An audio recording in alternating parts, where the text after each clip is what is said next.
Before we went outside each time, we tied a long hemp rope around our waist because my mother kept warning us that the outside world had already collapsed. She said the woods were full of deadly creatures. The only things that could keep us safe were the old house covered in symbols, and the 3 ropes connected to it before every trip to look for food. My mother would remind us again and again, never untie the rope around our waist. If we did, we would lose the protection of the house and the creatures would slip into our bodies and take our lives. I had never actually seen the monsters she described, but I always believed my mother was right. That day we split up to gather food for winter. My brother dug up a fat worm. He even shot a squirrel with his slingshot and caught a toad as well. All of those were rare sources of nutrition. My luck was much worse. After a lot of effort, I only found a bird nest. When I finally climbed up, the chicks had already hatched and flown away. While I was feeling frustrated, I noticed an egg not far away. I got excited and wanted to grab it, but the rope would not reach that far. Staring at the temptation in front of me, I hesitated for a moment and even thought about untying the rope. Just then, my brother rushed over. He believed the egg was a trap set by monsters. No matter what he said, I could not untie the rope. I was furious. I stepped hard on his rope, and he rolled down the slope. He twisted his ankle badly, and even worse, the rope slipped away. Realizing I had caused trouble, I quickly whistled to call my mother. When my mother heard the sound, she ran toward us as fast as she could. Suddenly, strange cries echoed through the woods. My brother covered his ears in panic.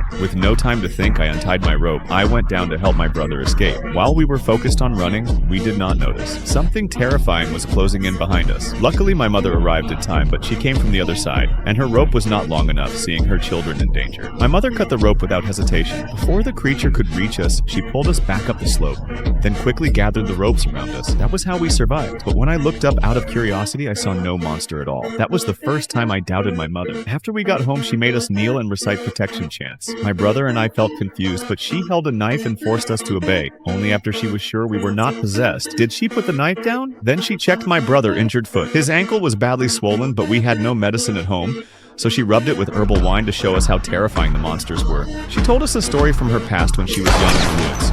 She once saw a girl trapped with her foot in a tree hole. The girl screamed desperately for help, but she was just out of rope range. My mother immediately knew it was a monster trick, so she ignored the girl. She warned us that monsters could take any form, and we must never untie the rope.